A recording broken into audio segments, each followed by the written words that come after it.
Financial assistance is a necessity for many students. The Agape Family Care, UFIC's charity arm, has a select department which focuses on scholarships to primary, secondary, and tertiary education. Never Chiwara had shown that he is capable of doing well academically. Agape Family Care came through at the right time, giving this young man a hope for the future. Never's mother could not afford to take her son to school. She was not working and had no other means of taking him to school. She had exhausted all means.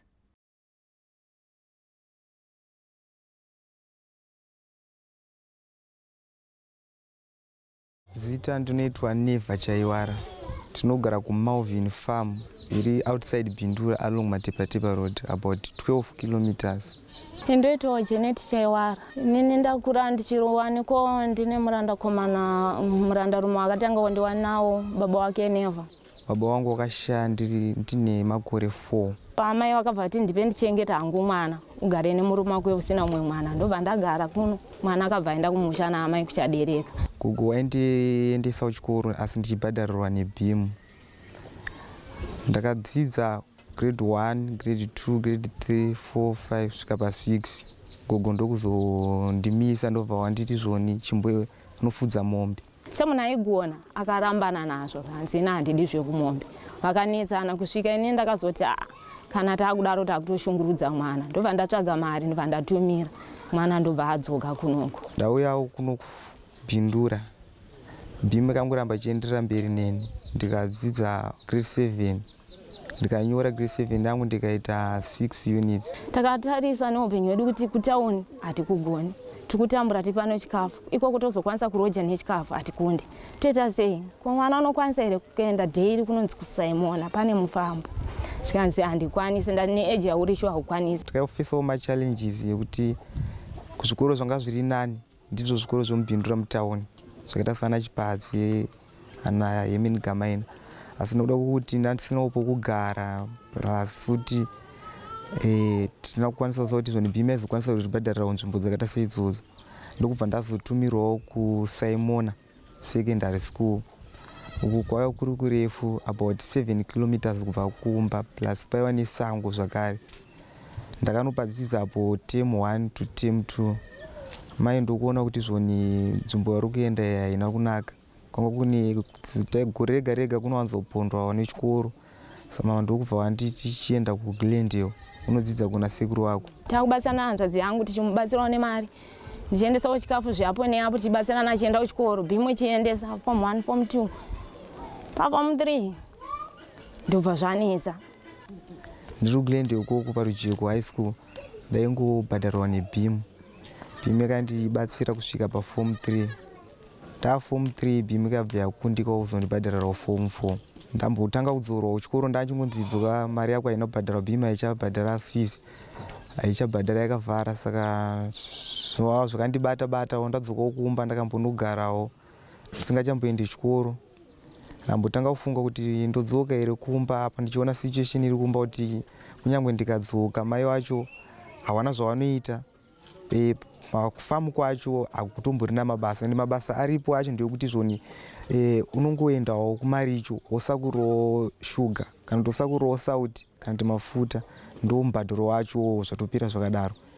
Zvinongoitikawo futi during the rain season nenguva yekuharvestawo macrops yacho yayo tongobatsirana tichingopawo magrosari ndokurarama kwangu achitawo mai. Saka nokudaro handina kubvira ndakangofunga zvakawandisisa ndakafunga kuti zviri nani ndombonoitawo zvinoita vamwe nokuti vamwe vechidiki mazera edu vanongoitawo zvokukorokozwa murwizi.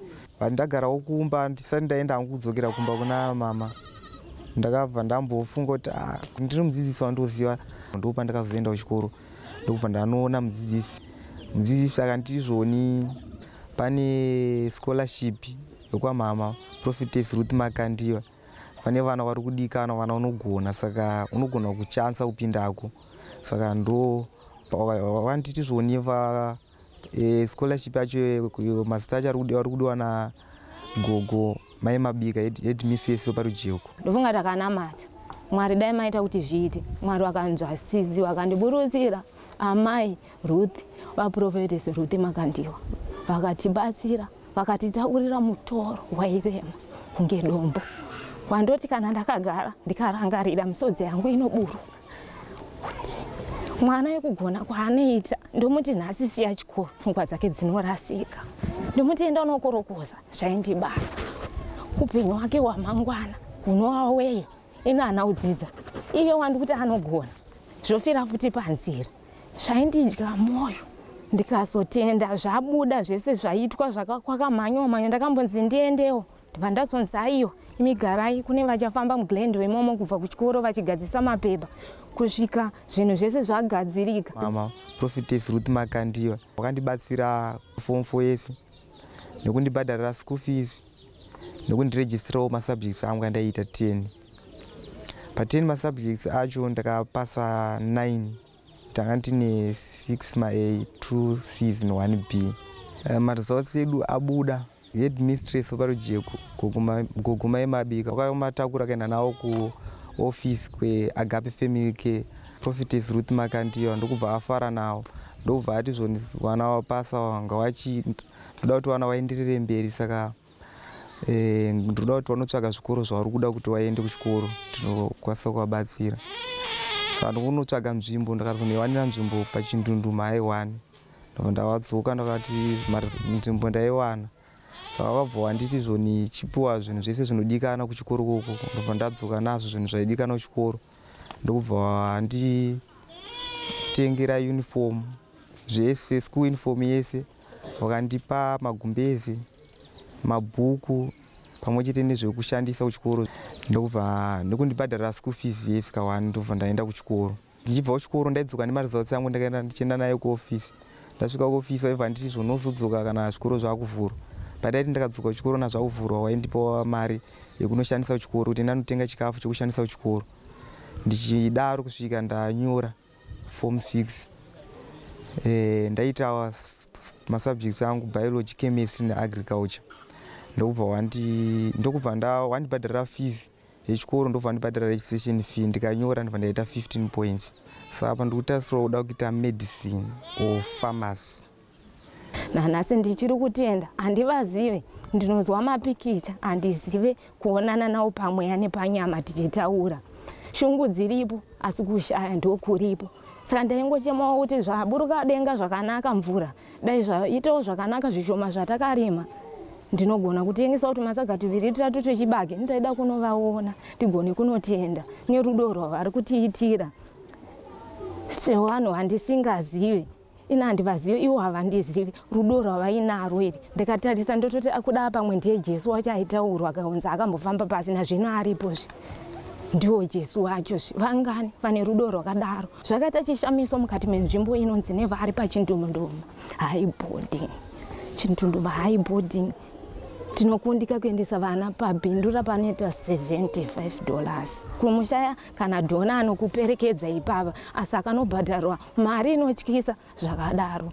Ndinoti amai Ruth Makandiwa vaProphetess dai Mwari avawedzera mazuva ekurarama panyika, varambe vachititakurira mutoro. Ndinoti dai vawedzera mazuva akawanda vasatakurireni bedzi navose vanoshaya. Tisanyangirwe nemweya wakaipa kuti takuda kunopedzisa mweya wakapobva watibvundira tobva zvagumira munzira chivatarisa iko vanga vachienda zvazoperera munzira tazoenzana takambovaudza kuti mukushupika tichasakura tese mumunda. Asi ndaiti hazvina basa. Nyangwe akaita form 6 akaipasa nyangwe akanosakura asi pfungwa dzake akasakura naasina kusakura naachatora mushonga achispreya umo naakaenda chikoro naasina pane musiyano. Mumwe achapisa mbeu noti haagone kuverenga haagone kutapudza mushonga kuisa munepseki 1 pamwe pakuda nepseki 1 pakuda chikoro. Ndinoramba ndichingotienda amai nababa hakusi kuda kwavo vega amai ndinotenda vese nababa vanogara navo kuti ndo vanovapa shungu idzodzo dzokuti vatisimudzire. Tinoona kuti kumagumo kwacho kuseri kwacho kunombori nei. Ndinotenda mai handikuzivei zvangu asi ndine shungu dzokuti ndizosvika ndikuone ndikuzivei. Ndoda kutendawo mama Prophetess Ruth Makandiwa nerubatsiro rwakandiita kundibhadhara chikoro. Kudai pasina ivo ndingadai ndichitongokurukuzawo zvinoitawo vamwe muarea mandogara. Ndanisina tarisiro but iko zvino ndane tarisiro kuti ndiri kunoitawo kana chiremba. Izvi so ndakwanisawo kuendawo kuuniversity Nekudaro ndinongotenda kuti dai Mwari wagona wawedzerawo mazuva panyika waramba wachibatsirawo vamwe sekubatsirawo kwakandiita chiti ndatenda.